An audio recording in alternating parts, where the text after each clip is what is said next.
El destornillador oxidado golpeó el concreto del box.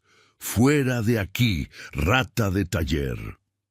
Adrián Velasco escupió las palabras mientras 14 ingenieros reían a carcajadas. Matías recogió la herramienta de su abuelo en silencio, los nudillos blancos.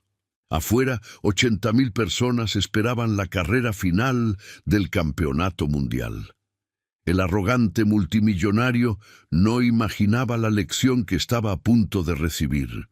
El olor a gasolina de competición tiene un sabor particular. No es como el combustible común de las gasolineras de barrio.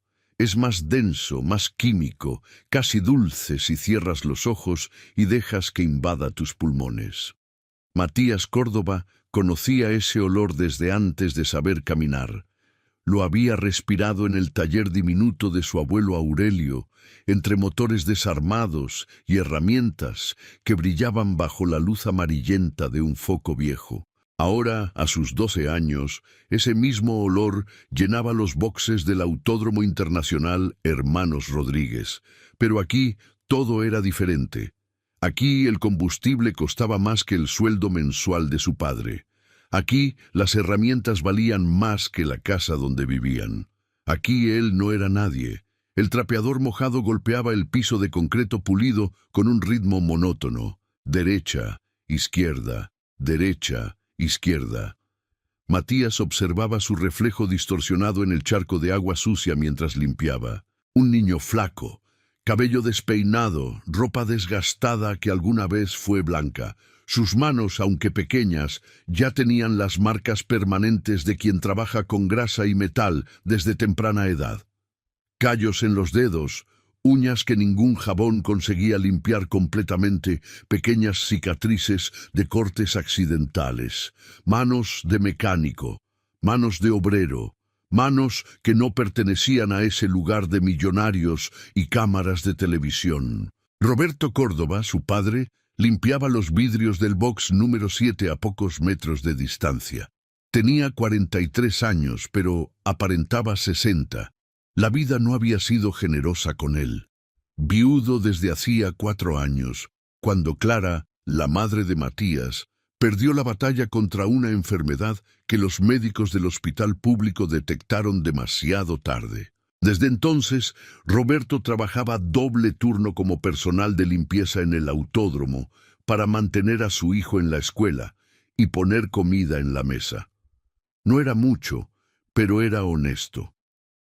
«Matías, apúrate con ese sector», llamó Roberto sin levantar la vista del vidrio que frotaba. «El equipo Velasco llega en 20 minutos y el señor Adrián quiere todo impecable». El señor Adrián. Matías sintió un escalofrío involuntario al escuchar ese nombre. Adrián Velasco era dueño de Velasco Racing, una de las escuderías más poderosas del Campeonato Mundial de Superbike. También era dueño de media docena de empresas, 3 mansiones, una colección de autos clásicos valorada en $50 millones, y un ego tan grande que apenas cabía en el autódromo completo. Matías lo había visto solo 2 veces en los 8 meses que llevaba ayudando a su padre en las noches y fines de semana. Ambas veces Velasco había pasado junto a ellos como si fueran invisibles. Ni una mirada, ni un saludo, ni siquiera un gesto de reconocimiento de que existían seres humanos limpiando el piso que él pisaba. Pero Matías no estaba ahí por Adrián Velasco. Estaba ahí por las motos. Dios, las motos. Cada vez que los mecánicos oficiales se retiraban y el box quedaba vacío, Matías se permitía unos segundos de contemplación. Las Ducati Panigale 4.R de competición descansaban sobre sus soportes como esculturas de otro mundo. Carenados rojos brillantes, fibra de carbono negro, titanio pulido, motores de 1000 centímetros cúbicos capaces de producir 220 caballos de fuerza, máquinas que costaban más de 2 millones de pesos cada una y que alcanzaban velocidades superiores a los 300 kilómetros por hora. Matías las miraba con la misma reverencia con que otros niños miraban a superhéroes de películas. Algún día, susurraba para sí mismo, algún día voy a entender cada pieza de ustedes. La verdad era que ya entendía más de lo que cualquiera podía imaginar. El abuelo Aurelio había sido mecánico de motos durante 50 años.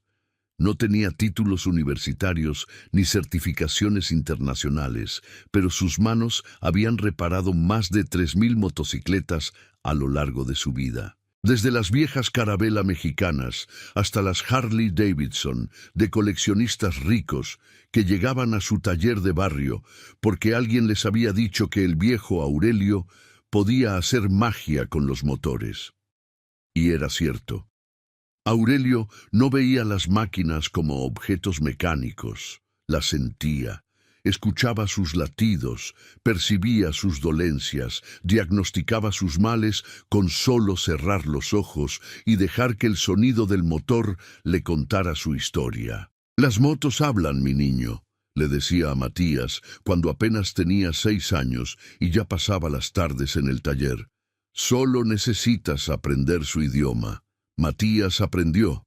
Durante 6 años, cada tarde después de la escuela, cada fin de semana, cada vacación, el niño absorbía conocimiento como una esponja. Aurelio le enseñaba con paciencia infinita. Primero, los conceptos básicos. Cómo funcionaba un motor de combustión, qué hacía cada pieza, por qué los pistones subían y bajaban. Después vinieron las sutilezas. Cómo identificar problemas por el sonido, cómo sentir vibraciones anormales, cómo diagnosticar fallas que las computadoras más avanzadas no conseguían detectar. La tecnología es útil, pero nunca va a reemplazar esto, decía Aurelio tocándose el pecho. El instinto, la conexión. Las máquinas son como personas, Matías. Tienen personalidad, tienen humor, tienen días buenos y días malos. Si las respetas, si las escuchas, te van a contar todos sus secretos. Aurelio murió hace 14 meses. Un infarto fulminante mientras trabajaba en un motor. Murió haciendo lo que amaba, decían los vecinos en el funeral. Murió dejando a su nieto huérfano de la única persona que realmente lo entendía. Clara ya no estaba. Aurelio se había ido. Solo quedaban Roberto y Matías, sobreviviendo como podían en una ciudad que no perdonaba a los pobres. Lo único que Matías conservaba del abuelo era un destornillador. Viejo, oxidado, con el mango de madera gastado por décadas de uso. No valía nada en términos monetarios. Cualquier ferretería vendía herramientas mejores por 50 pesos. Pero para Matías, ese destornillador era todo. Era la mano del abuelo guiando la suya. Era la voz ronca explicando cada procedimiento. Era la prueba de que había existido un tiempo donde alguien creía en él. Lo llevaba siempre en el bolsillo trasero del pantalón, su talismán. Su conexión con un pasado que dolía recordar, pero que se negaba a olvidar. «Matías», la voz de Roberto lo sacó del trance. «¡Están llegando!». El rugido de motores caros anunció la llegada del equipo Velasco. 3 camionetas blindadas entraron al área de boxes en perfecta formación.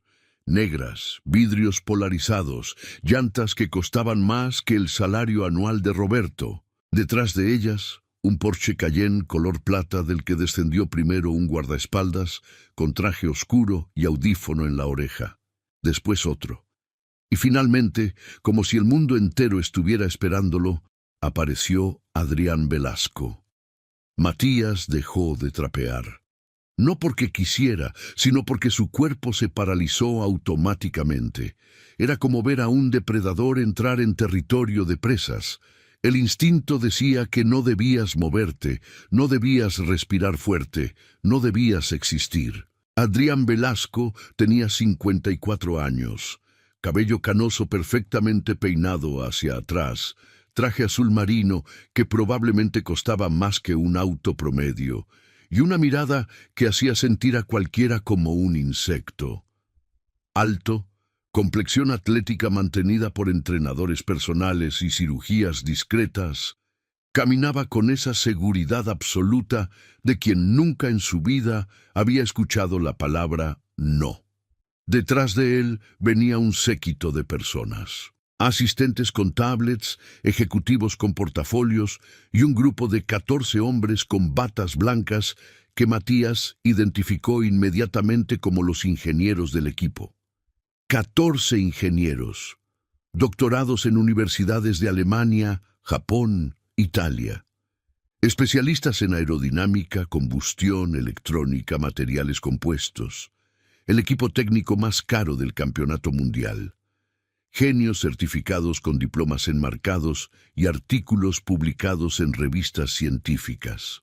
Juntos, sus sueldos sumaban más de lo que todo el barrio de Matías ganaba en un año. «Quiero el reporte de telemetría en mi oficina en 10 minutos», ordenó Velasco sin mirar a nadie en particular. Su voz era fría, calculada, acostumbrada a ser obedecida sin cuestionamientos. «Y alguien me explica por qué la moto de Lucas perdió 3 décimas en el último sector del circuito de Mugello». «Señor Velasco, estamos analizando los datos», respondió uno de los ingenieros, un hombre calvo de lentes gruesos que Matías había visto varias veces. «Creemos que puede ser un problema en el mapa de inyección, pero necesitamos más pruebas para confirmar». «Creemos, puede ser, necesitamos». Velasco se detuvo en seco, haciendo que todo el séquito frenara abruptamente. «Me están diciendo que tengo 14 doctores en ingeniería y ninguno puede darme una respuesta concreta». El silencio fue sepulcral. Nadie se atrevía a responder. «La carrera final es en 3 días. 3 días. 23 millones de dólares en patrocinios dependen de que Lucas gane este campeonato.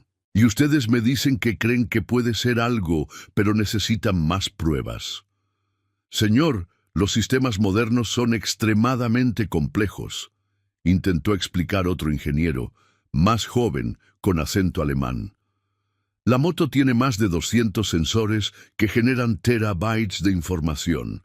Identificar una anomalía específica requiere tiempo y análisis exhaustivo». «Tiempo es exactamente lo que no tenemos, Müller».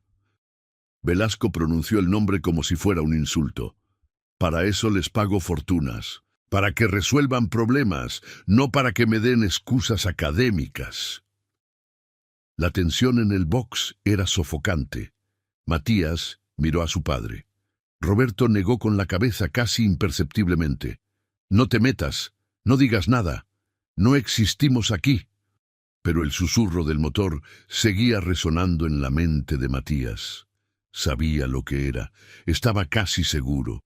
Y cada segundo que pasaba, la certeza crecía. Era el árbol de levas de admisión. Específicamente, el sistema de distribución variable. Había un desfase mínimo, probablemente causado por desgaste en los engranajes de sincronización. Algo que no afectaba el funcionamiento a bajas revoluciones, pero que robaba potencia en el rango alto, exactamente como Lucas describía. Los sensores no lo detectaban porque técnicamente todo estaba dentro de tolerancias. Pero esas tolerancias estaban diseñadas para motos de calle, no para máquinas de competición donde cada milésima de segundo importaba. El abuelo habría detectado el problema en 30 segundos, y ahora Matías también lo sabía, pero no podía decir nada. Las horas siguientes fueron un caos controlado.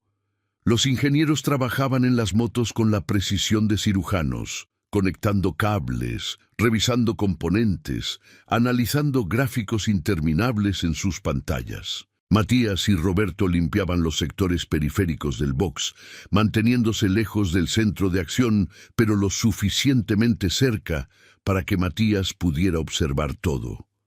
Y escuchar. Eso era lo más importante, escuchar. El abuelo Aurelio siempre decía que el 80% de un diagnóstico mecánico se hacía con los oídos. Las computadoras podían medir revoluciones, temperatura, presión, flujo de combustible. Pero había cosas que ningún sensor captaba. Vibraciones sutiles que indicaban desgaste, frecuencias casi imperceptibles que delataban piezas flojas, silencios donde debería haber sonido, sonidos donde debería haber silencio, el lenguaje secreto de las máquinas. A las 4 de la tarde, Lucas Herrera llegó al box. El piloto estrella de Velasco Racing era todo lo opuesto a su jefe. 32 años, sonrisa fácil, trato amable con todos, desde los ingenieros hasta el personal de limpieza. Matías lo había visto varias veces saludar a Roberto con un apretón de manos genuino, algo que ningún otro miembro del equipo hacía.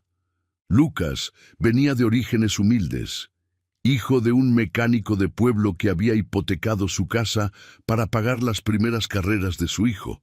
Ahora era millonario, pero no había olvidado de dónde venía. «Roberto, ¿cómo está la familia?», preguntó Lucas al pasar junto a ellos. «Bien, señor Herrera. Ahí vamos, gracias a Dios». «Lucas, por favor, nada de señor». El piloto notó a Matías y le guiñó un ojo. «¿Y este joven, tu hijo?»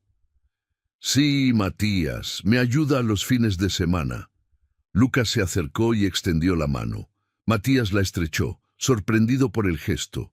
«Mucho gusto, Matías. ¿Te gustan las motos?» «Mucho, señor. Perdón, Lucas». El piloto sonrió. «Se nota, tienes ojos de mecánico. Miras las máquinas como si pudieras ver a través del metal». Antes de que Matías pudiera responder, la voz de Adrián Velasco interrumpió el momento. «Lucas, necesito que pruebes la moto ahora.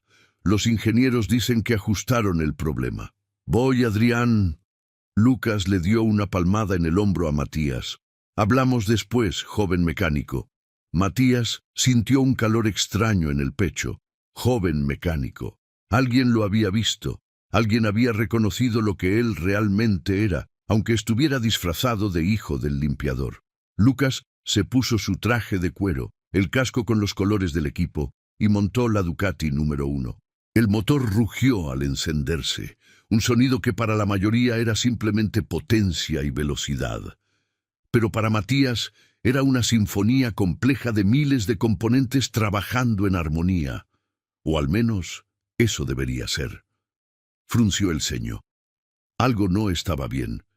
El motor sonaba perfecto para cualquier oído común. 220 caballos rugiendo con la ferocidad de una bestia enjaulada. Pero había algo ahí, escondido bajo las capas de sonido dominante. Una irregularidad mínima, un susurro casi imperceptible que no debería existir. Matías cerró los ojos, concentrándose. El abuelo le había enseñado a aislar frecuencias mentalmente, a separar los sonidos como si fueran instrumentos en una orquesta. El escape sonaba bien. La admisión de aire era correcta. El sistema de inyección parecía funcionar. Pero ahí, en algún lugar del tren de válvulas, había una nota discordante, como un violín ligeramente desafinado en medio de una sinfonía perfecta. Abrió los ojos justo cuando Lucas salía del box hacia la pista de pruebas. «¿Qué pasa, hijo?» Roberto había notado su expresión. «Nada, papá». No era nada que pudiera explicar, no sin parecer un loco, no sin arriesgar el trabajo de su padre. Un niño de 12 años diciendo que había detectado una falla que 14 ingenieros con doctorado no encontraban. Se reirían de él. O peor, lo echarían. Pero la sensación no desaparecía. 20 minutos después, Lucas regresó al box. Se quitó el casco con expresión frustrada. «Sigue igual», dijo a los ingenieros, que lo rodearon inmediatamente. «En la recta principal, la moto no responde como debería. Pierdo potencia en el rango alto de revoluciones. Es como si tuviera una resistencia invisible». «Los datos de telemetría muestran todo normal», respondió Müller, el ingeniero alemán, señalando su laptop. «Temperatura de motor óptima. Presión de combustible estable. Mapas de inyección dentro de parámetros. Me importa un carajo lo que digan tus datos, Klaus. Lucas raramente se irritaba, pero ahora su voz tenía un filo peligroso. Te estoy diciendo lo que siento en la moto. Algo está mal. Los pilotos a veces perciben cosas subjetivas que no tienen correlación con la realidad mecánica. Intervino otro ingeniero, uno italiano de bigote recortado. Puede ser fatiga, presión psicológica, expectativas de rendimiento que... ¿Me estás diciendo que estoy imaginando cosas? Estoy diciendo que la ciencia no miente, señor Herrera, y la ciencia dice que su moto está perfecta. Matías apretó el trapeador con fuerza. La ciencia, los datos, la telemetría, todo muy bonito en teoría. Pero las máquinas no siempre hablaban el lenguaje de las computadoras. A veces susurraban secretos que solo los verdaderos mecánicos podían escuchar. Adrián Velasco entró al box en ese momento, el teléfono pegado a la oreja, gritando en inglés sobre contratos y penalizaciones. Colgó con un gesto brusco y miró a todos con desprecio. ¿Resuelto? Todavía no, señor, admitió Müller. El piloto reporta pérdida de potencia, pero nuestros instrumentos no detectan anomalías. Entonces el piloto está equivocado. No estoy equivocado, Adrián. Lucas se plantó frente a su jefe. Conozco esta moto mejor que nadie. Algo está mal, y si no lo encontramos antes de la carrera, vamos a perder el campeonato. No vamos a perder nada, porque estos genios van a encontrar el maldito problema. Velasco señaló a los ingenieros con dedo acusador. Para eso les pago millones, para resolver problemas, no para decirme que todo está bien cuando claramente no lo está. La tensión en el box era sofocante. Matías miró a su padre.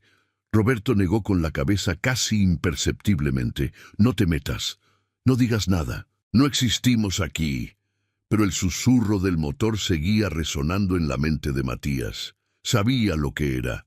Estaba casi seguro. Y cada segundo que pasaba, la certeza crecía. Era el árbol de levas de admisión. Específicamente, el sistema de distribución variable. Había un desfase mínimo, probablemente causado por desgaste en los engranajes de sincronización. Algo que no afectaba el funcionamiento a bajas revoluciones, pero que robaba potencia en el rango alto, exactamente como Lucas describía. Los sensores no lo detectaban, porque técnicamente todo estaba dentro de tolerancias. Pero esas tolerancias estaban diseñadas para motos de calle, no para máquinas de competición donde cada milésima de segundo importaba. El abuelo habría detectado el problema en 30 segundos. Y ahora Matías también lo sabía. Pero no podía decir nada. La noche cayó sobre el autódromo como un manto pesado. Los ingenieros seguían trabajando bajo las luces artificiales del box, rodeados de laptops, cables y herramientas de precisión que costaban más que casas enteras. Adrián Velasco se había retirado a su suite en el hotel más caro de la ciudad, dejando órdenes estrictas de que lo llamaran cuando tuvieran respuestas. Lucas Herrera se quedó un rato más, observando el trabajo con brazos cruzados y expresión sombría, antes de marcharse también con un suspiro de frustración. Roberto y Matías eran los últimos del personal de limpieza en el área. El padre terminaba de pulir los vidrios del sector administrativo, mientras el hijo barría el área de herramientas, recogiendo tuercas caídas y residuos de material que los mecánicos habían dejado. «Ya casi terminamos», dijo Roberto con voz cansada. «Mañana hay que volver temprano. Velasco quiere todo reluciente para las cámaras de televisión». Matías asintió sin prestar mucha atención. Su mente seguía atrapada en el problema del motor. Durante la prueba de Lucas, había escuchado algo que no podía ignorar. Una frecuencia ligeramente irregular en el sonido del motor cuando alcanzaba las revoluciones más altas. El abuelo Aurelio le había enseñado a identificar esas anomalías. «Cada motor tiene su nota perfecta», decía el viejo. «Cuando algo está mal, la nota cambia. Es como un cantante desafinado en un coro». La nota del motor de Lucas estaba desafinada. Solo un poco, casi imperceptible, pero ahí estaba. «Papá, ¿puedo ir al baño?» Roberto lo miró con sospecha. «¿Al baño?» «Sí, mucha agua durante el día. Ya regreso». «Está bien, pero rápido. Quiero llegar a casa antes de medianoche». Matías caminó hacia el área de sanitarios, pero en cuanto estuvo fuera de la vista de su padre, cambió de dirección. Se movió entre las sombras del paddock con la habilidad de quien conoce cada rincón. 8 meses trabajando ahí le habían enseñado todos los atajos, todos los puntos ciegos de las cámaras, todos los momentos en que los guardias de seguridad se distraían. Llegó al box de Velasco Racing por la puerta trasera, la que usaba el personal de servicio. Estaba entreabierta. Adentro solo quedaban 2 ingenieros trabajando, ambos concentrados en una laptop en el extremo opuesto del espacio.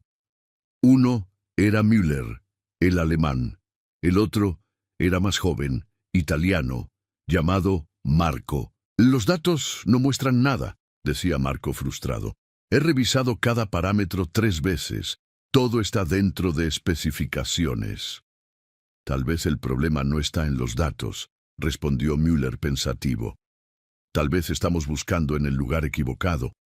Nos hemos vuelto tan dependientes de las computadoras que olvidamos que estas máquinas también son mecánicas». «¿Qué sugieres? ¿Que desarmemos todo el motor sin saber qué buscar?» «No lo sé, Marco. Solo sé que Lucas no está inventando cosas. Ese hombre conoce su moto mejor que nadie». Matías se deslizó por la pared lateral, escondiéndose detrás de un estante de neumáticos. La Ducati de Lucas descansaba sola en el centro del box, bajo un cono de luz. Desde su posición podía ver claramente el lateral del motor, donde las mangueras del sistema de refrigeración conectaban con el bloque principal. Y entonces lo vio. En la conexión de una de las mangueras secundarias, cerca de la bomba de agua, había una mancha blanquecina seca, residuo de algo. Podía ser sellador, podía ser refrigerante cristalizado, podía ser 1000 cosas, pero no debería estar ahí. El abuelo siempre decía que las manchas contaban historias. Un buen mecánico lee las manchas como un detective lee pistas. Matías necesitaba acercarse para confirmar. Esperó. Los 2 ingenieros seguían discutiendo sobre algoritmos y mapas de inyección. Ninguno miraba hacia la moto. Era ahora o nunca. Se movió como una sombra. Silencioso, rápido. En 3 segundos estaba junto a la Ducati. Sacó el destornillador del abuelo de su bolsillo trasero, no para usarlo, solo para sentir su peso familiar en la mano, su talismán. Se agachó junto al motor y observó la mancha de cerca. Definitivamente era residuo de sellador.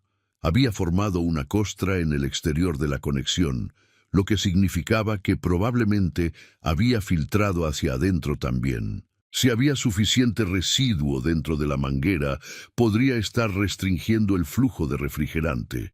Pero eso no explicaba la nota desafinada que había escuchado. Miró hacia el área del sistema de distribución. No podía ver los engranajes internos, obviamente, pero recordó algo que el abuelo le había enseñado. Cuando hay desgaste en componentes de sincronización, el sonido del motor cambia de manera específica. Una frecuencia ligeramente más baja en el punto de máxima carga. Exactamente lo que había escuchado durante la prueba de Lucas. ¿Qué diablos? La voz vino de atrás. Matías se congeló. Marco, el ingeniero italiano, lo había visto. Estaba a 3 metros de distancia, una taza de café en la mano, expresión de absoluta incredulidad. ¿Qué hace un niño aquí? Müller se volteó bruscamente. ¿Qué? ¿Quién es ese? Matías se levantó lentamente, las manos visibles, el destornillador todavía en su puño. Yo solo estaba... Seguridad. Marco ya tenía el radio en la mano. Tenemos un intruso en el box 7. Todo se derrumbó en segundos. Guardias aparecieron por todas las entradas. Luces se encendieron. Voces gritaban órdenes. Matías fue sujetado por brazos enormes que lo levantaron del suelo. El destornillador cayó, golpeando el concreto con un sonido metálico. «Suéltenme, no hice nada malo». «¿Quién eres? ¿Qué estabas haciendo?» Müller se acercó, estudiando al niño con curiosidad más que con hostilidad. «Esperen, lo reconozco. Es el hijo del señor de limpieza. ¿Y qué hacía junto a la moto?» Antes de que Matías pudiera responder, apareció su padre. Roberto corría hacia el box, el rostro descompuesto de terror. «¡Matías! ¡Matías!». Roberto llegó al box empujando guardias con una fuerza que nadie esperaba de un hombre tan delgado. Sus ojos buscaban frenéticamente a su hijo entre el caos de uniformes y luces. «Matías, ¿qué pasó? ¿Estás bien? ¿Es suyo este niño?» Un guardia de seguridad lo detuvo. «Lo encontramos junto a la moto de competición». «No estaba haciendo nada malo», dijo Matías. «Solo estaba observando. Tenía una herramienta en la mano. Estaba agachado junto al motor». Roberto cerró los ojos. Todo su mundo se desmoronaba. 8 meses de trabajo impecable, destruidos por la curiosidad de su hijo. Müller intervino antes de que la situación escalara más. «Tranquilos todos. El niño no tocó nada. Yo estaba observando. Solo se agachó a mirar. De todos modos, es una violación de seguridad», insistió el jefe de guardias. «Hay que reportarlo al señor Velasco». «No, por favor». Roberto cayó de rodillas. «Este trabajo es todo lo que tenemos. Mi hijo cometió un error, pero no es criminal. Ya es tarde para eso». La voz de Adrián Velasco cortó el aire. Nadie lo había visto llegar. Vestía un abrigo sobre ropa de dormir, el cabello despeinado, la expresión de alguien bajo presión extrema. Los patrocinadores principales habían llamado esa tarde amenazando con retirarse si no ganaban el campeonato. 23 millones de dólares pendían de un hilo y ahora esto. Detrás de él venía Camila, también en ropa de dormir, los ojos preocupados. «Explíquenme qué está pasando», demandó Velasco. Su voz era controlada, pero temblaba ligeramente. No de furia, sino de agotamiento. «Señor, encontramos a este niño junto a su moto. Tenía una herramienta». Velasco miró a Matías. Lo reconoció inmediatamente, el hijo del limpiador. El niño que siempre miraba las motos con esos ojos hambrientos. «¿Qué hacías con mi moto?» Matías tragó saliva. El abuelo siempre decía que la dignidad era lo único que nadie podía quitarte a menos que tú la entregaras. Estaba tratando de entender el problema. Velasco parpadeó. ¿El problema? El que sus ingenieros no encuentran. «Creo que sé dónde está». El silencio que siguió fue denso. Müller frunció el ceño con interés. Marco soltó una risa nerviosa. Los guardias intercambiaron miradas confundidas. Velasco, sin embargo, no se rió. Estaba demasiado cansado para reírse, demasiado desesperado. La llamada de los patrocinadores seguía resonando en su cabeza. «Si pierden este campeonato, reconsideraremos nuestra asociación. ¿Y qué crees que sabes tú que mis 14 ingenieros no saben?» Escuché una frecuencia irregular cuando Lucas aceleró a máximas revoluciones. El motor está desafinado en el rango alto. Eso indica desgaste en componentes de sincronización. Müller dio un paso adelante. «Eso es técnicamente posible. Una variación de frecuencia podría indicar desfase en el sistema de distribución». «Müller, por favor», interrumpió Marco. «Es un niño. Un niño que acaba de describir exactamente lo que Lucas reportaba. Y hay algo más», continuó Matías ganando confianza. «Vi residuo de sellador en la conexión externa de una manguera del sistema de refrigeración. Si hay filtración hacia adentro, Podría estar obstruyendo el flujo. Velasco lo miraba fijamente. Parte de él quería gritar, echar a este mocoso y a su padre, recuperar el control de una situación que se le escapaba de las manos. Pero otra parte, la parte que lo había convertido en empresario exitoso, reconocía algo en los ojos de este niño. Certeza, no arrogancia, no fantasía, certeza. ¿Cómo aprendiste a diagnosticar motores? Mi abuelo me enseñó. Era mecánico durante 50 años. ¿Y él te enseñó a detectar problemas escuchando frecuencias? Me enseñó a escuchar lo que las máquinas dicen. Las computadoras miden datos, pero no escuchan. Velasco se volteó hacia sus ingenieros. Verificaron el sistema de distribución. Señor, los datos de telemetría no muestran... No pregunté por los datos, pregunté si lo verificaron físicamente. Silencio. Y el sistema de refrigeración, revisaron las mangueras. Más silencio. Velasco sintió una mezcla de frustración e incredulidad. Había pagado millones por un equipo técnico de élite, y ahora un niño de 12 años les estaba dando una lección básica de mecánica. Müller verifica lo que dice el niño. Señor, son las 11 de la noche. Tendríamos que desmontar secciones del motor. Entonces empieza a desmontar. Velasco caminó hacia donde el destornillador de Matías había caído. Lo recogió examinándolo. Era viejo, oxidado, claramente una herramienta de otra época. ¿Con esto pretendías trabajar en una moto de 2 millones? Era de mi abuelo, solo lo traigo para tener suerte. Velasco lo sostuvo un momento, pensativo. Luego, sin ninguna ceremonia, lo dejó caer al suelo. El mango de madera, debilitado por décadas de uso, se quebró. No fue un acto de crueldad calculada, fue descuido, impaciencia. Velasco ya estaba pensando en otras cosas, dando órdenes a los ingenieros sin darse cuenta de lo que había hecho. Pero para Matías fue como ver morir a su abuelo de nuevo. No, susurró, arrodillándose para recoger los pedazos. Las palabras golpearon a Matías con más fuerza que cualquier golpe físico. Se quedó inmóvil, mirando los pedazos rotos del destornillador de su abuelo en el suelo. La herramienta que había sobrevivido 50 años de trabajo, que había reparado miles de motores, que había sido el último vínculo tangible con Aurelio, destruida en un segundo por el descuido de un hombre que ni siquiera se dio cuenta de lo que había hecho. Roberto se acercó a su hijo, colocando una mano en su hombro. No dijo nada. No había palabras que pudieran consolar una pérdida así. Camila observaba la escena con el corazón encogido.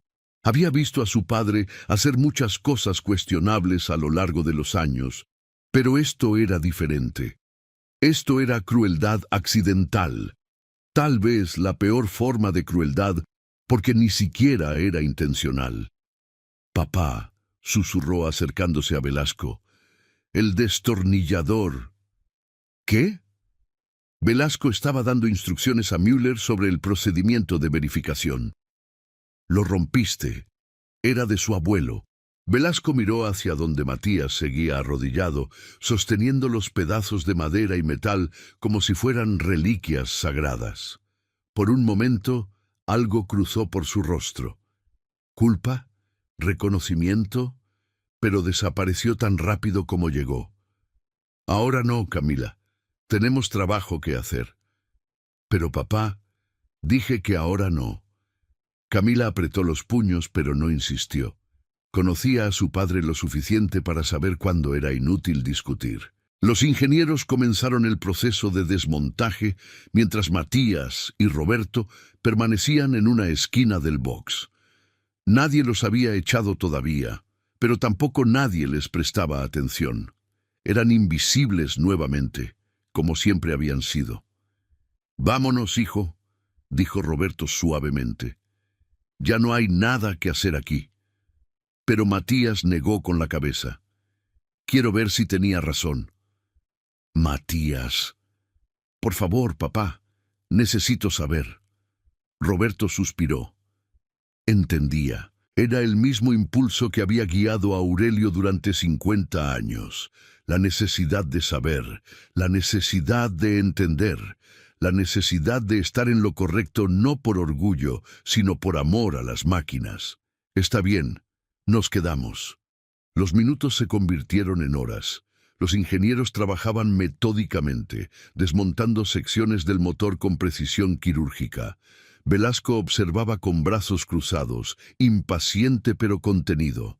Camila se había sentado en un rincón, mirando ocasionalmente hacia Matías con expresión de disculpa silenciosa. Y entonces, cerca de la medianoche, Müller se detuvo. «Señor Velasco», dijo, su voz extrañamente tensa, «tiene que ver esto». Adrián Velasco caminó hacia donde los ingenieros se habían congregado alrededor del motor, parcialmente desmontado.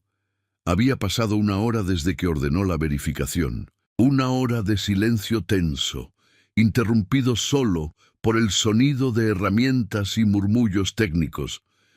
Matías permanecía en una esquina con su padre, sosteniendo los pedazos del destornillador roto. No había dicho nada desde que Velasco lo dejó caer. Roberto lo abrazaba en silencio, sin saber qué palabras podrían consolar una pérdida así. «Señor Velasco», llamó Müller, su voz extrañamente cautelosa. «Necesita ver esto». Velasco se acercó con expresión de quien espera malas noticias. «¿Qué encontraron?» Müller señaló un componente expuesto del sistema de distribución. «El niño tenía razón. Explícate». «Hay desgaste en los engranajes de sincronización. 0.03 milímetros. Está técnicamente dentro de tolerancias de fábrica. Por eso nuestros sistemas no lo detectaron como anomalía. Pero a 18.000 revoluciones por minuto, ese desgaste causa un desfase de aproximadamente 2 grados. Y eso afecta el rendimiento significativamente.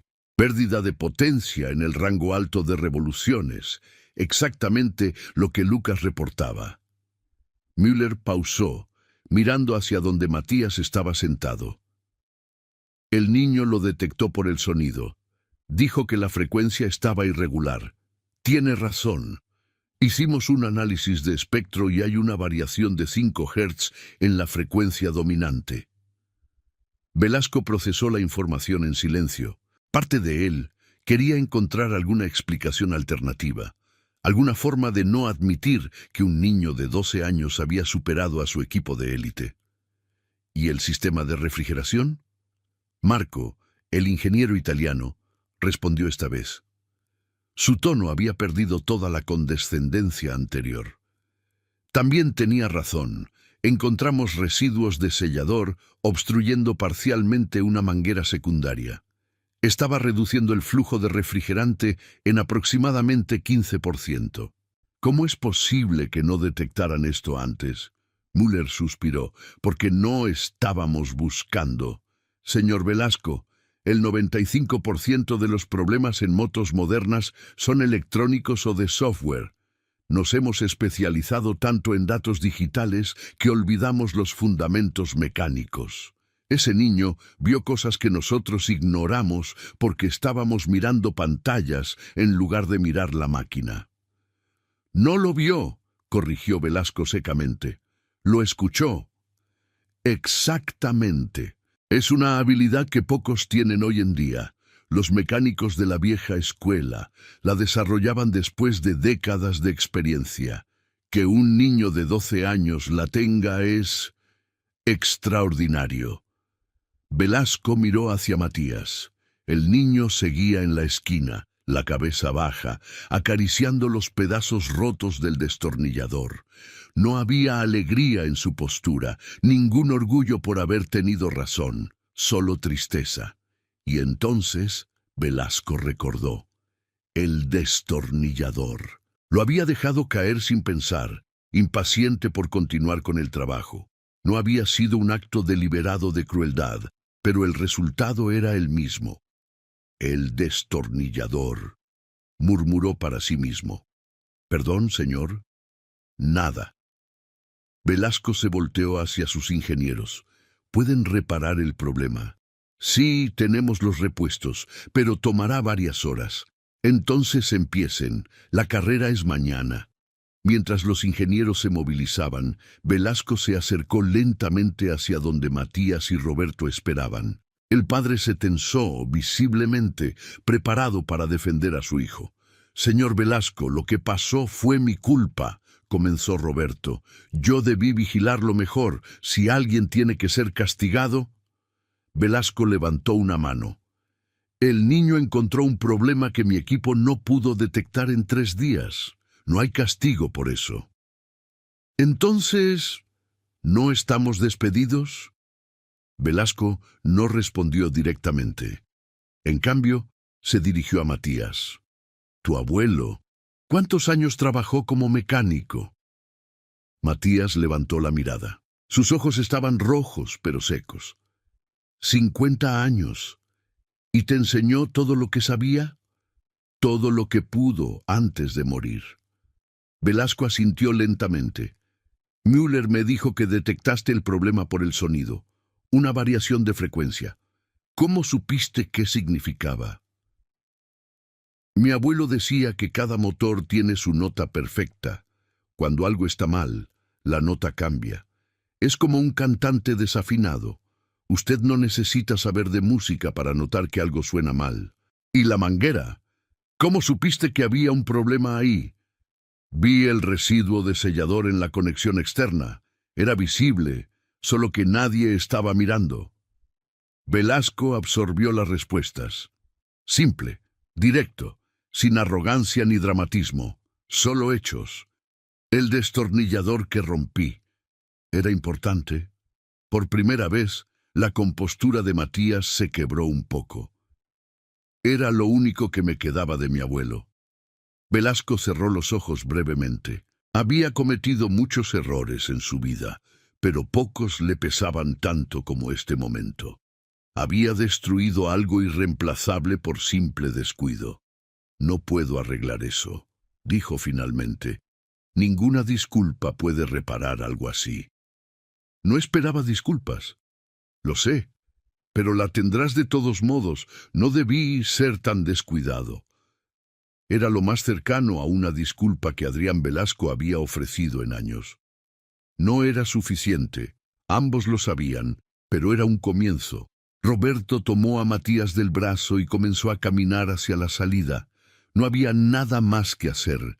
Habían ganado la batalla del diagnóstico, pero perdido algo más importante en el proceso. Matías caminaba como autómata, todavía sosteniendo los pedazos del destornillador de su abuelo. Cada paso que daba era un paso más lejos de las motos que amaba, del mundo que había soñado alcanzar algún día. Estaban a punto de cruzar la puerta cuando una voz los detuvo.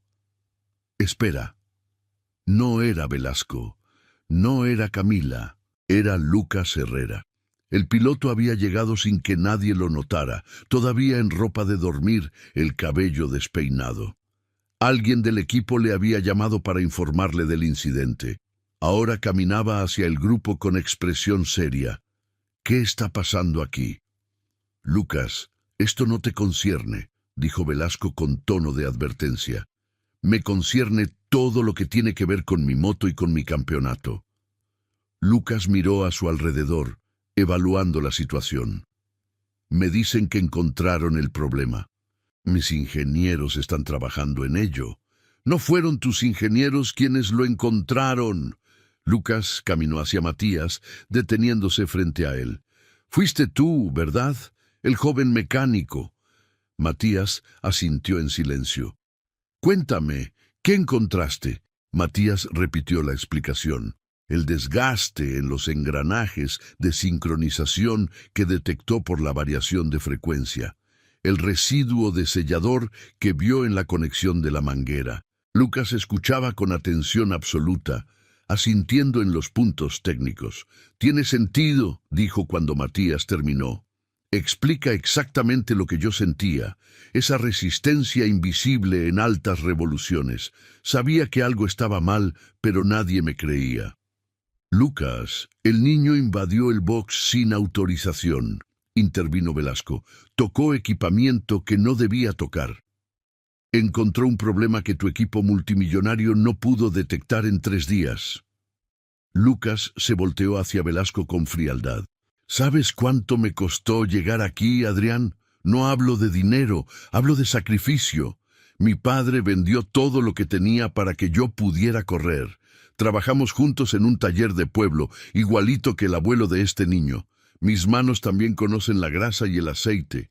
Eso fue hace mucho tiempo. Ahora eres profesional. Ahora soy profesional gracias a personas como el padre de Matías. Personas que trabajan duro, que crían hijos con valores, que mantienen la dignidad, aunque el mundo los trate como basura. Lucas señaló a Roberto y Matías.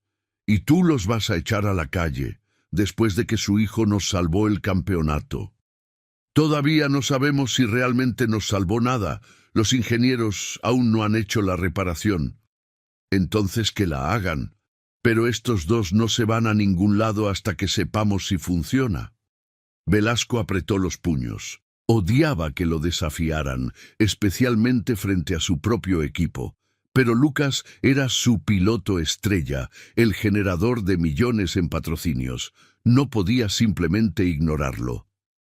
1 hora, dijo finalmente. Si la reparación funciona y Lucas confirma que la moto responde bien, consideraré no despedirlos. Müller y su equipo trabajaron con eficiencia renovada. La confirmación de que el problema era real les había dado dirección, propósito. Ya no buscaban fantasmas en los datos. Sabían exactamente qué reparar. Matías observaba desde su esquina junto a su padre y Lucas. Quería ayudar, explicar cada paso como el abuelo le había enseñado, pero sabía que sería contraproducente. Camila se acercó discretamente. «Lo siento», susurró. «Mi padre es complicado. No tienes que disculparte por él. Siento que sí. Alguien debería». Miró los pedazos del destornillador que Matías todavía sostenía. «¿Era muy importante?» «Era de mi abuelo. Lo único que me quedaba de él». «Oh». Camila apareció genuinamente afectada. «No creo que mi padre se haya dado cuenta de lo que hizo». «Lo sé. Eso casi lo hace peor». Pasaron 45 minutos. Los ingenieros terminaron la reparación y reconstruyeron el motor. Müller verificó todo 3 veces antes de declarar que estaba listo. «Lucas, cuando quieras». El piloto se puso su equipo de seguridad y montó la Ducati. El motor rugió al encenderse. Matías cerró los ojos y escuchó. Limpio, preciso, equilibrado. Todas las frecuencias en armonía. El susurro discordante había desaparecido. La moto cantaba como debía cantar. Abrió los ojos y encontró a Lucas mirándolo a través del visor del casco. El piloto levantó el pulgar. «Suena perfecta», confirmó Lucas, «pero necesito probarla en pista». Lucas salió del box hacia el circuito iluminado para la prueba nocturna. Todos se congregaron alrededor de los monitores que mostraban los datos de telemetría en tiempo real. Los primeros minutos fueron de calentamiento, velocidades moderadas, revoluciones bajas. Luego Lucas comenzó a empujar, más rápido, más fuerte, llevando la máquina al límite. Los números en las pantallas contaban la historia. Velocidad máxima, superior a cualquier registro de los últimos 3 días. Tiempos por sector mejorando consistentemente. Potencia en altas revoluciones, exactamente donde debería estar. Cuando Lucas cruzó la línea de meta completando su vuelta más rápida del fin de semana, el box estalló en celebración contenida. Ingenieros abrazándose, técnicos asintiendo con alivio. Todos excepto Velasco, que observaba en silencio. Y excepto Matías, que simplemente cerró los ojos y sonrió. Lucas regresó al box con el casco todavía puesto, la adrenalina visible en cada movimiento. Se bajó de la moto y caminó directamente hacia Matías. «La moto está perfecta, mejor que perfecta». Siento cada caballo de fuerza respondiendo exactamente como debe. Extendió la mano hacia el niño. Gracias, joven mecánico. Matías estrechó la mano, sintiendo por primera vez en horas algo diferente al dolor. Reconocimiento. Validación.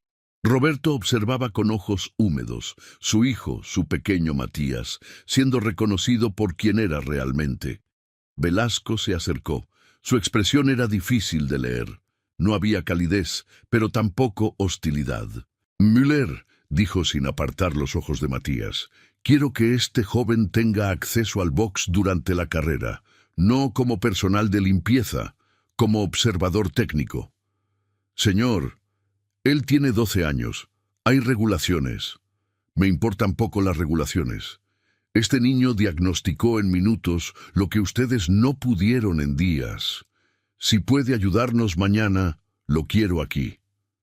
¿Y mi papá?, preguntó Matías. Velasco lo miró fijamente. Tu padre también se queda, con mejor posición, mejores horarios.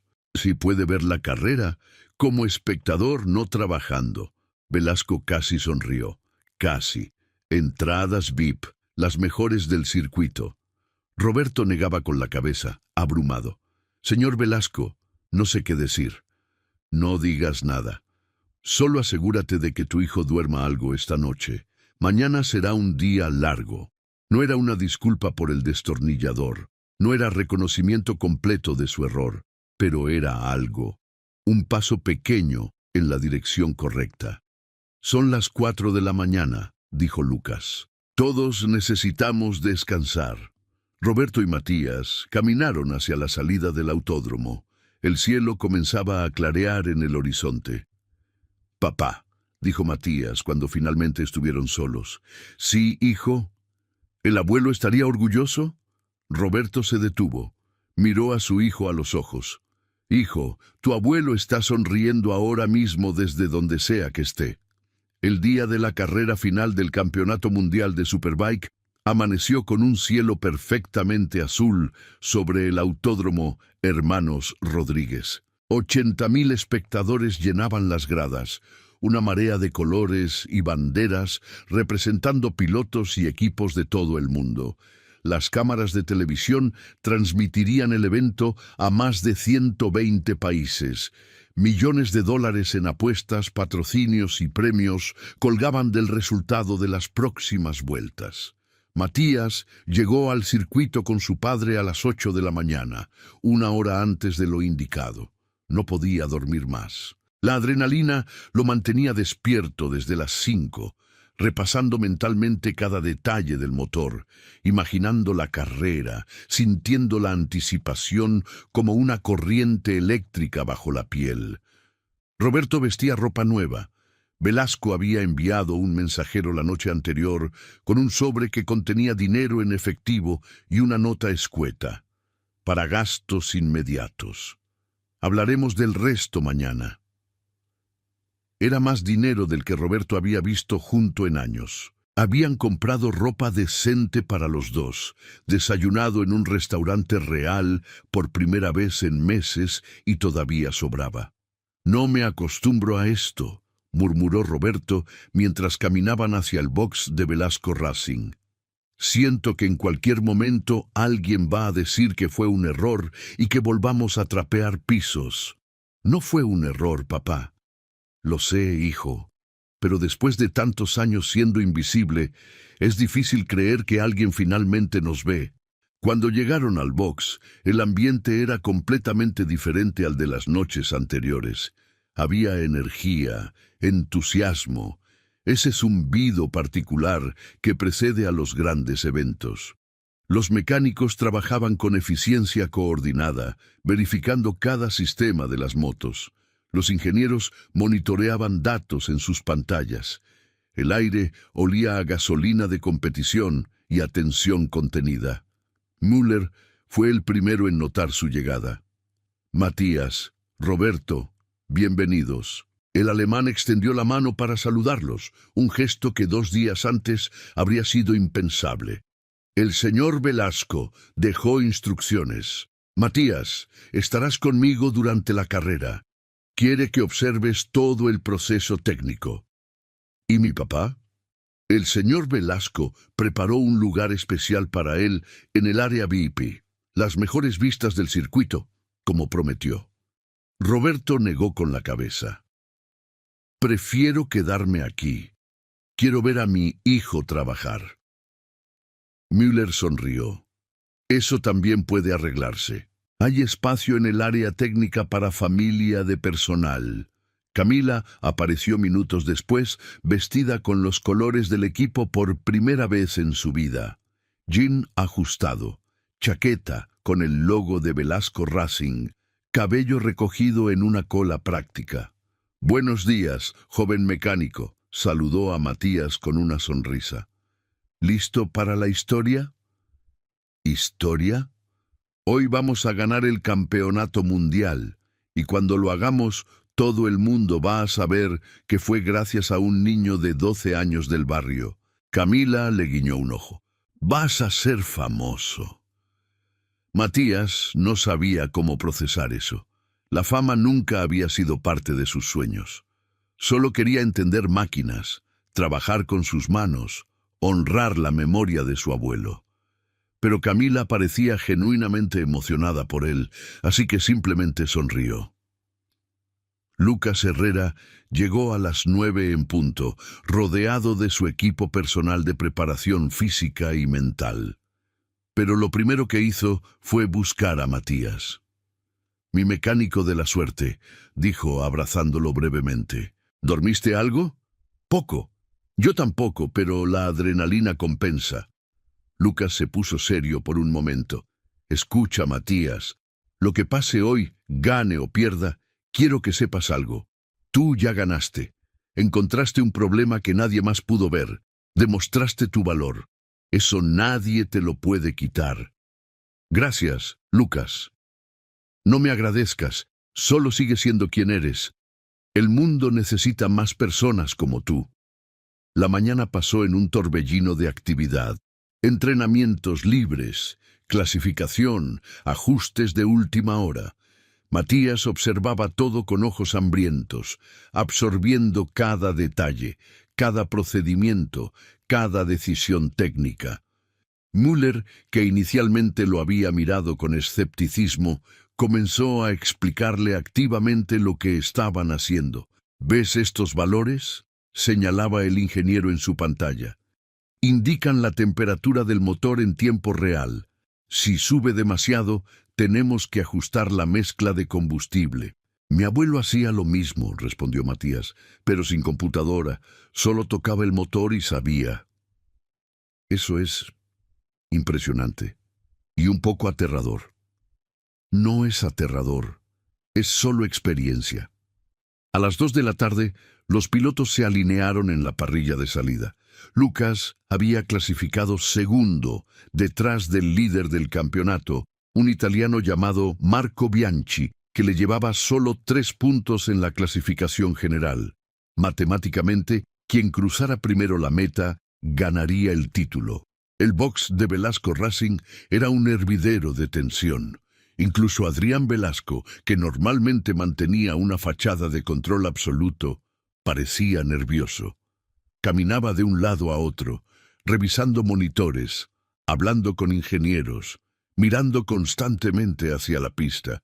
«¿Siempre es así?», preguntó Matías a Camila. «Peor, normalmente ya estaría gritándole a alguien». Las luces se apagaron. 20 motores rugieron al unísono. La carrera comenzó. Los primeros minutos fueron caóticos. Pilotos disputando cada centímetro de asfalto, adelantamientos arriesgados, rozamientos peligrosos. Lucas mantuvo su segunda posición, pegado a la rueda trasera de Bianchi, esperando su momento. «La moto responde perfectamente», reportó Lucas por radio. «Todo se siente exactamente como debe». Matías sintió un alivio inmenso. Su diagnóstico había sido correcto. La reparación había funcionado. Pero la carrera estaba lejos de terminar. En la vuelta 15 de 30, Bianchi cometió un pequeño error en una curva, perdiendo apenas unas décimas de segundo. Lucas aprovechó inmediatamente, adelantándolo por el interior con una maniobra que arrancó gritos de la multitud. Primer lugar. El box estalló en celebración prematura. Velasco gritaba instrucciones por radio, pidiendo a Lucas que administrara la ventaja. Los ingenieros monitoreaban nerviosamente cada dato, y entonces, en la vuelta 20, algo cambió. «Tengo un problema», reportó Lucas, su voz tensa por el radio. «Algo se siente raro en el motor». Matías sintió el corazón detenerse. El box de Velasco Racing era un hervidero de tensión controlada. Lucas seguía en primera posición, pero algo había cambiado en las últimas vueltas. Su ventaja se reducía constantemente. Bianchi, el rival italiano, atacaba sin piedad. «Tengo un problema», reportó Lucas por radio, su voz tensa. «Algo no se siente igual en las salidas de curva. Es sutil, pero está ahí». Müller revisaba frenéticamente los monitores. Todos los parámetros están normales. Temperatura, presión, todo dentro de límites. «Igual que antes», murmuró Velasco, recordando los 3 días de frustración previos a la carrera. Matías estaba parado junto a una estación de telemetría, con audífonos conectados al audio del motor transmitido en tiempo real. Escuchaba intensamente, los ojos cerrados, tratando de identificar cualquier anomalía en la sinfonía mecánica. Pero esto era diferente a antes. El motor estaba en movimiento, a velocidades extremas, mezclado con ruido de viento y transmisión de radio. Identificar una frecuencia específica era casi imposible, casi. En la vuelta 25, cuando Lucas pasó por la curva 11, Matías escuchó algo, no una frecuencia clara como antes, sino una irregularidad sutil. El motor perdía algo en ese punto específico del circuito. Abrió los ojos. La curva 11. Müller lo miró. ¿Qué? Algo pasa en la curva 11. Cada vez que Lucas pasa por ahí, el motor suena diferente durante la salida. ¿Diferente cómo? No estoy seguro. Puede ser vibración, puede ser temperatura, puede ser muchas cosas. Pero algo está robando potencia específicamente en ese punto. La curva 11 tiene el bordillo más agresivo del circuito, intervino Marco. Genera vibraciones extremas. Velasco se acercó. ¿Qué sugieres? Matías dudó. Esto no era como antes, cuando había podido ver y analizar el motor de cerca. Ahora estaba trabajando con información incompleta, con sonidos distorsionados por la transmisión de radio. No tenía certeza, pero Lucas estaba perdiendo tiempo. Bianchi se acercaba cada vuelta. Si no hacían algo, perderían el campeonato. No sé exactamente qué es el problema, admitió Matías honestamente. Pero sé dónde está afectando más. Si Lucas puede compensar en la curva 11, ajustando su estilo de frenado, podría recuperar lo que está perdiendo. ¿O compensar cómo? Frenando un poco antes y más fuerte. Eso reduce la vibración en el bordillo y le da más velocidad de salida en la recta siguiente. Velasco lo miró fijamente. ¿Estás seguro de esto? No completamente, pero es mejor que no hacer nada. Era una respuesta honesta. No la certeza absoluta de antes, sino una sugerencia basada en observación limitada. Velasco apreciaba la honestidad más que la falsa confianza. Tomó el radio. «Lucas, escucha. Tenemos una teoría». «Te escucho». «El problema parece estar afectando más en la curva 11. Sugieren que ajustes tu frenado ahí. Entra un poco antes, más fuerte, reduce la vibración del bordillo». «¿Quién sugiere eso?» Velasco miró a Matías. «El niño». Hubo un silencio de 2 segundos. Luego, la voz de Lucas volvió, con un toque de humor a pesar de la tensión. «¿El mismo niño que nos salvó antes de la carrera?» «El mismo. Entonces confío en él. Voy a intentarlo». Las siguientes 5 vueltas fueron una montaña rusa de emociones. Lucas implementó el cambio gradualmente, ajustando su línea en la curva 11. Al principio no pareció hacer diferencia. Bianchi seguía presionando, acercándose décima a décima. Pero entonces en la vuelta 28 algo cambió. Lucas entró a la curva 11 frenando exactamente como Matías había sugerido. La moto se estabilizó de manera diferente, con menos vibración visible incluso en las cámaras de televisión. Y cuando salió hacia la recta, su velocidad era notablemente mayor. ¡Funciona!, gritó Lucas por radio. «Siento la diferencia. Menos vibración, mejor tracción de salida». Los datos de telemetría lo confirmaban. La velocidad de salida en la curva 11 había aumentado en casi 3 kilómetros por hora. No parecía mucho, pero en competición de élite era una eternidad. Vuelta 29. Lucas amplió su ventaja a 8 décimas. Vuelta 30. Última vuelta. Ventaja de 1,5 segundos. Bianchi intentó un ataque desesperado en las últimas curvas, pero era demasiado tarde. La Ducati de Velasco Racing cruzó la línea de meta con más de 1 segundo de diferencia. Campeón del mundo. El box estalló en celebración. Gritos, abrazos, champán volando por todas partes. Pero Matías se mantuvo en su lugar, quieto, procesando lo que acababa de pasar. No había tenido la certeza de antes. Había sugerido algo basado en observación limitada, en intuición más que en análisis completo. Y había funcionado. Pero podría no haber funcionado. Esa era la verdad.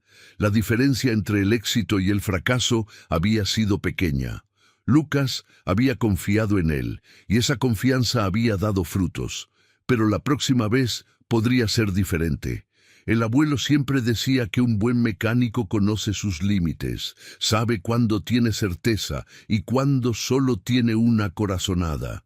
Hoy había sido una corazonada que resultó correcta. Camila lo abrazó con fuerza. «Lo hiciste de nuevo». «No estaba seguro», admitió Matías. «Solo fue una sugerencia». «Una sugerencia que nos dio el campeonato mundial». Roberto se acercó, llorando abiertamente. «Tu abuelo estaría tan orgulloso, hijo, tan orgulloso». Y en ese momento, Matías finalmente se permitió sonreír. El podio de celebración era un mar de champán, confeti y flashes de cámaras. Lucas Herrera, empapado de sudor y felicidad, sostenía el trofeo de campeón mundial mientras la multitud coreaba su nombre. Pero cuando los reporteros se acercaron para las entrevistas tradicionales, el piloto hizo algo inesperado. «Antes de responder cualquier pregunta», dijo Lucas al micrófono, «necesito que alguien suba aquí conmigo. Matías Córdoba, ven». En el box, Matías se quedó paralizado. Camila lo empujó suavemente. «Anda, te está llamando». «Pero yo no hice tanto, solo di una sugerencia». «Una sugerencia que cambió todo. Sube». Matías caminó hacia el podio con piernas temblorosas. 80,000 personas lo miraban. Cámaras de todo el mundo enfocaban su rostro. Era completamente ajeno a este mundo de reflectores y celebridades. Lucas lo recibió con un apretón de manos firme y lo colocó a su lado. «Este campeonato no lo gané solo», comenzó Lucas. «Este joven de 12 años, Matías Córdoba, encontró problemas en mi moto que nadie más pudo detectar. Antes de la carrera, identificó fallas que nuestro equipo técnico había pasado por alto. Y durante la carrera, cuando todo parecía perderse, me dio una sugerencia que hizo la diferencia». Los periodistas murmuraban entre sí. ¿Un niño de 12 años contribuyendo a un campeonato mundial? «Matías no tiene títulos universitarios», continuó Lucas.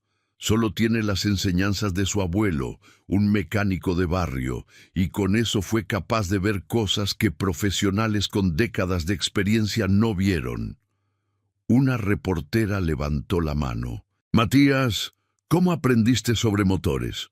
Matías se acercó al micrófono nervioso. «Mi abuelo me enseñó. Él era mecánico toda su vida. Me enseñó a escuchar las máquinas, a prestar atención a los detalles que otros ignoran. ¿Y qué le dirías a tu abuelo ahora? La pregunta golpeó un punto sensible. Matías pensó en el destornillador roto, en los años de enseñanzas, en el hombre que había dedicado su vida a las máquinas sin recibir nunca reconocimiento. Le diría que no lo olvidé, que todo lo que me enseñó sigue vivo, que espero seguir honrando su memoria cada día. Adrián Velasco observaba desde un costado del podio. No había subido todavía, dejando que Lucas y Matías tuvieran su momento. Pero cuando la ceremonia oficial terminó y los fotógrafos comenzaron a dispersarse, se acercó al niño. No hubo discurso dramático, no hubo lágrimas ni arrodillarse. Velasco simplemente sacó una caja pequeña de su bolsillo y se la extendió a Matías. «Ábrela». Matías obedeció. Dentro había un destornillador nuevo. No era lujoso ni ostentoso. Era una herramienta de calidad profesional, simple y funcional. En el mango había una pequeña placa de metal grabada. Aurelio Córdoba, 50 años de sabiduría. «No reemplaza el original», dijo Velasco. «Nada puede hacerlo, pero quería que tuvieras algo para continuar el legado». Matías sostuvo el destornillador sintiendo su peso. Era diferente al de su abuelo, más nuevo, menos gastado, pero el gesto detrás de él era genuino. «Gracias», dijo simplemente. Velasco asintió. No agregó más. No era un hombre de muchas palabras cuando se trataba de emociones. El regalo hablaba por él. «Hay otra cosa», continuó Velasco, su tono volviendo a ser más profesional. «Müller quiere que sigas visitando el taller. Dice que tus habilidades de diagnóstico son algo que su equipo necesita aprender. No como empleado, obviamente. Eres menor de edad, pero como observador, estudiante, si quieres». «¿En serio?» «En serio. Y tu padre también tiene trabajo asegurado, con mejor posición y mejor sueldo». Roberto, que había escuchado desde cerca, no podía creer lo que oía. «Señor Velasco, no sé qué decir». «No digas nada, solo asegúrate de que tu hijo siga estudiando. El talento natural es importante, pero la educación lo complementa». Era el Velasco de siempre, directo, práctico, sin sentimentalismos excesivos. Pero había algo diferente en su actitud. Una consideración que no estaba ahí antes. Camila se acercó a Matías cuando su padre se alejó para hablar con Velasco sobre los detalles del nuevo trabajo. «Mi padre no cambia fácilmente», dijo ella, «pero creo que le enseñaste algo importante». «¿Qué cosa?» «Que a veces las mejores ideas vienen de donde menos esperas y que ser rico no significa ser sabio». Matías miró el destornillador nuevo en su mano. Luego miró hacia el autódromo donde miles de personas seguían celebrando. «Mi abuelo siempre decía que las máquinas no tienen prejuicios. No les importa quién las repara, solo que las reparen bien». «¿Y las personas?» «Las personas son más complicadas, pero pueden aprender». Camila sonrió. «Creo que tienes razón». Esa noche, cuando Matías y Roberto finalmente llegaron a su pequeño departamento, el niño colocó el destornillador nuevo junto a los pedazos del original que había guardado en una caja. 2 herramientas, una rota, una nueva, un final, un comienzo. «Buenas noches, abuelo», susurró antes de apagar la luz. «Hoy fue un buen día». 3 meses después, el taller Córdoba e Hijo abrió sus puertas en una de las zonas industriales más importantes de la Ciudad de México. No era un local gigante ni ostentoso, pero tenía todo lo necesario: equipamiento de última generación, espacio para trabajar cómodamente y un letrero pintado a mano que rezaba: «Donde las máquinas encuentran su voz». La inversión había venido de una fuente inesperada. Adrián Velasco, después del incidente del Campeonato Mundial, había propuesto financiar completamente la apertura del taller. Roberto inicialmente rechazó la oferta por orgullo, pero Matías lo convenció de aceptarla bajo ciertas condiciones. «No queremos caridad», había dicho Matías en la reunión donde se discutieron los términos. «Queremos una sociedad. Usted invierte el dinero inicial, nosotros ponemos el trabajo. Las ganancias se dividen según lo que cada uno aporta. Y cuando hayamos pagado la inversión original, el taller es completamente nuestro». Velasco había aceptado todos los términos sin discutir. No era el mejor negocio financiero que podría hacer, pero había dejado de medir todo en términos de ganancias. Algo había cambiado en él desde aquel día en el autódromo. El taller se especializaba en motocicletas de alto rendimiento, pero no rechazaba a nadie. Don Benito, el dueño de un taco stand cercano, llevó su vieja motoneta la primera semana. Matías la reparó personalmente, cobrando solo el costo de las piezas. «¿Por qué no cobraste la mano de obra?», preguntó Roberto después. «Porque don Benito necesita esa moto para trabajar, y el abuelo nunca cobraba de más a quien no podía pagar». Roberto sonrió. «Eres igual a él, exactamente igual». Lucas Herrera se convirtió en cliente frecuente y amigo cercano. Traía sus motos personales para mantenimiento, pero más que eso, venía a pasar tiempo con Matías, compartiendo historias del mundo de las carreras, enseñándole cosas que solo un piloto profesional podía saber. «Algún día vas a estar en mi lugar», le dijo Lucas una tarde, mientras veían juntos el atardecer desde el techo del taller. «No como piloto, sino como ingeniero jefe de algún equipo grande. Vas a diseñar motos que cambien las carreras». «No sé si quiero eso», respondió Matías honestamente. «Me gusta estar aquí, trabajando con mis manos, ayudando a personas normales con sus máquinas normales. Y eso es exactamente lo que te hace especial. No buscas fama ni fortuna, buscas propósito». Camila Velasco también era visitante regular. Había convencido a su padre de dejarla tomar un año sabático antes de la universidad para aprender mecánica de verdad. Matías era su maestro, un rol que lo hacía sentir extraño, dado que ella era 4 años mayor. Pero Camila insistía en que la edad no importaba cuando se trataba de conocimiento. «Me enseñas más en una tarde que mis tutores privados en un año», decía ella mientras aprendía a cambiar el aceite de un motor, «porque ellos enseñan teoría, yo enseño práctica». «¿Tu abuelo también era así?». «Mi abuelo creía que las manos tenían que ensuciarse para que la mente entendiera. Decía que no puedes amar algo que nunca has tocado». La relación entre ambos había evolucionado de manera natural. No era romance, al menos no todavía. Era algo más profundo, una amistad basada en respeto mutuo y curiosidad compartida. 2 mundos completamente diferentes que habían encontrado un lenguaje común en el sonido de los motores.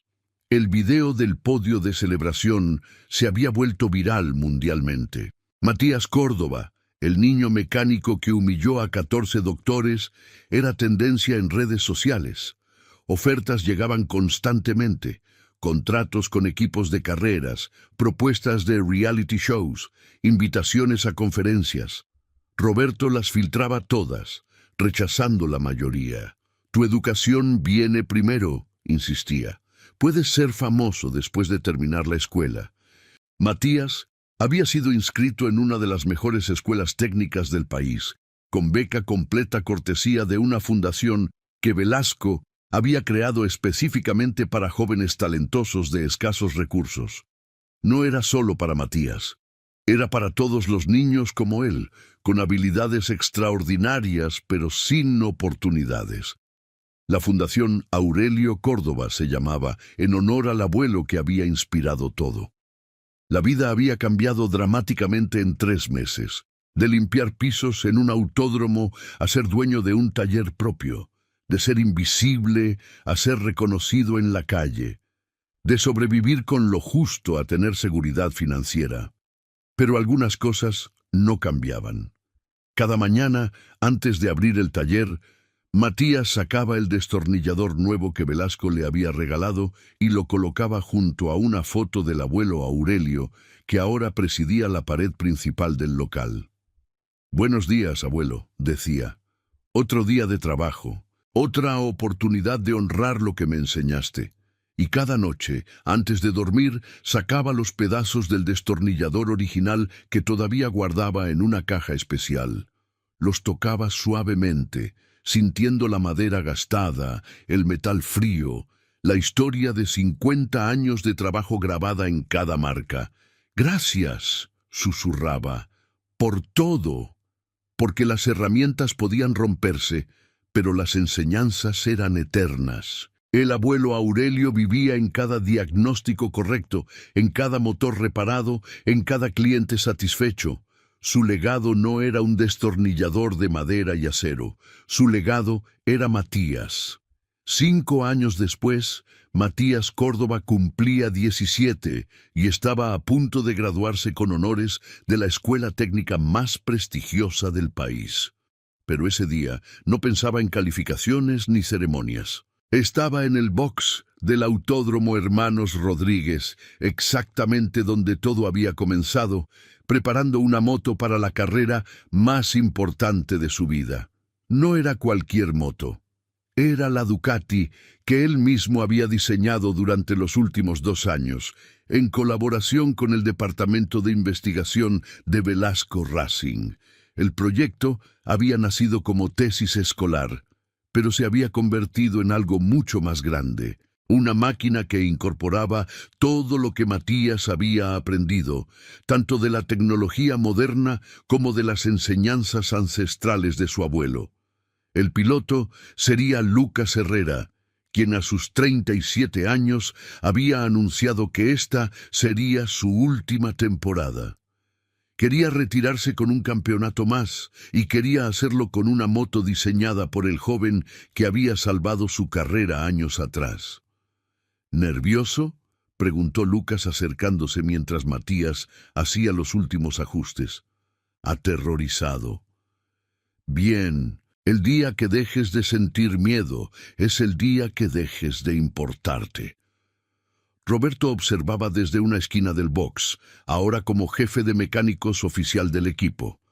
Su cabello tenía más canas que 5 años atrás, pero sus ojos brillaban con una vitalidad que había recuperado desde que su vida cambió. Camila estaba ahí también, estudiando ingeniería mecánica en la universidad, pero pasando cada fin de semana libre en el taller o en las carreras. Su relación con Matías había evolucionado exactamente como todos esperaban. Eran pareja desde hacía 1 año, aunque ambos insistían en que el trabajo siempre venía primero. «Tu abuelo estaría volviéndose loco de la emoción», dijo Camila abrazándolo por detrás. «Lo sé. Probablemente me estaría gritando que dejara de ser dramático y me concentrara en el motor». «Entonces hazle caso». Matías sonrió y volvió al trabajo. La moto estaba perfecta, lo sabía. Cada componente había sido verificado 100 veces. Cada sistema funcionaba exactamente como debía. Pero el ritual de revisión era importante. Era la forma de conectar con la máquina, de escuchar su voz antes de la batalla. Adrián Velasco apareció minutos antes del inicio de la carrera. Los años lo habían suavizado de maneras que nadie habría predicho. La frialdad calculada había dado paso a algo más humano. Seguía siendo exigente, seguía siendo intenso, pero había aprendido a ver a las personas, no solo sus utilidades. «Matías», dijo extendiendo la mano, «pase lo que pase hoy, quiero que sepas que estoy orgulloso de ti». «Gracias, señor Velasco». «Adrián, después de 5 años, creo que puedes llamarme Adrián». La carrera comenzó bajo un cielo perfectamente azul, igual que aquel día 5 años atrás. 100.000 espectadores llenaban las gradas. Millones más seguían la transmisión mundial. Pero para Matías, Solo existía el sonido del motor que él había diseñado, rugiendo con una potencia que superaba cualquier cosa que hubiera creado antes. Lucas pilotaba como solo él sabía hacerlo. Agresivo pero inteligente, arriesgado pero calculado. La moto respondía a cada comando como una extensión de su cuerpo, exactamente como Matías había diseñado que fuera. En la vuelta final, con Lucas liderando por apenas 1/10 de segundo, Matías escuchó algo. Un susurro casi imperceptible en el audio del motor, una nota ligeramente discordante que nadie más habría notado. Pero él sí la notó. «Lucas», dijo por el radio con voz calmada, «la curva 11, frena medio segundo antes de lo normal». «¿Qué?» «Confía en mí». Lucas no dudó. Cuando llegó a la curva 11, frenó exactamente como Matías indicó. Detrás de él, el piloto que lo perseguía intentó aprovechar lo que parecía un error. Se acercó demasiado. Perdió tracción. Se salió de la línea ideal. Lucas cruzó la meta con una ventaja de casi 1 segundo. El box estalló en celebración. Campeonato mundial. Con una moto diseñada por un joven de 17 años. Mientras todos gritaban y se abrazaban, Matías se quedó quieto un momento. Sacó el destornillador que siempre llevaba en el bolsillo, el nuevo que Adrián le había regalado, y lo apretó contra su pecho. «Lo logramos, abuelo», susurró. «Lo logramos». Cuando subió al podio junto a Lucas, cuando las cámaras del mundo enfocaron su rostro, cuando la multitud coreaba su nombre, Matías Córdoba solo pensaba en un taller diminuto en un barrio olvidado, en un viejo con manos sabias que le enseñó que las máquinas tienen alma, y en un destornillador oxidado que contenía más conocimiento que todas las computadoras del mundo. Porque al final, el niño al que llamaron rata de taller, el hijo del limpiador, el muchacho que supuestamente no sabía nada, había demostrado la lección más importante de todas. El talento verdadero no necesita títulos ni fortunas. Solo necesita a alguien que crea en él, alguien que le enseñe con amor y la oportunidad de demostrar lo que vale. Matías había tenido las 3 cosas, y el mundo nunca lo olvidaría. Si esta historia te emocionó, te invito a suscribirte y activar la campanita para no perderte ninguna de nuestras historias.